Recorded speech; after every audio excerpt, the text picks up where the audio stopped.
जहानाबाद में आधी रात में एक मकान के ऊपरी माले पर आग की लपटें दिखने लगी, जिससे आसपास के इलाके में दहशत का माहौल कायम हो गया।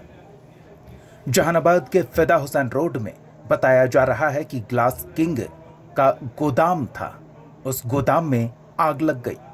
आग लगने के कारणों का फिलहाल स्पष्ट तौर पर पता तो नहीं चल सका है, लेकिन आग ने जिस तरह से अपना रौद्र रूप दिखाया, उससे आसपास के लोगों में दहशत का माहौल कायम हो गया। अभी हाल ही में जहानाबाद के होरिलगंज में एक अगलगी की भयावह घटना से लोग रूबरू हुए थे। एक बार फिर कुछ उसी तरह की भयावह लपटें देखने को मिली। इन तस्वीरों में आप देख सकते हैं किस तरह से मकान के ऊपरी माले पर आग की लपटें अपना रौद्र रूप दिखा रही है।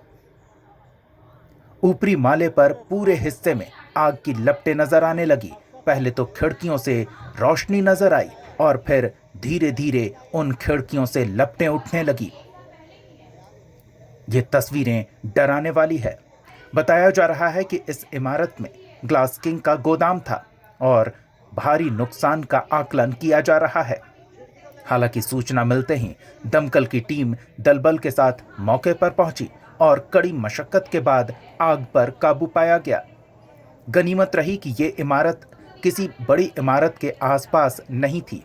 जिस माले पर आग लगी थी वो लोगों से दूर था। इस वजह से किसी व्यक्ति को नुकसान नहीं पहुंचा है, लेकिन आर्थिक क्षति काफी हुई है। इन तस्वीरों को आप देखिए। आपने देखा किस तरह से पहले खिड़कियों से धीरे धीरे रोशनी नजर आई और फिर लपटों ने पूरे इमारत के ऊपरी माले को अपनी जद में ले लिया।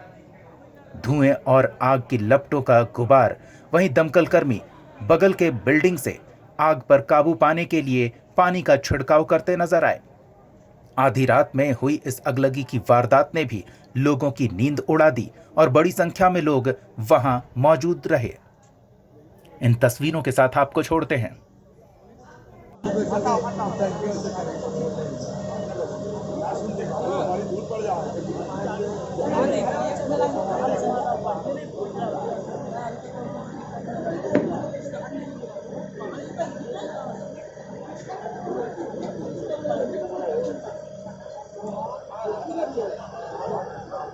कैमरा दीजिए थोड़ा कैमरा लाइए।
पूछना होगा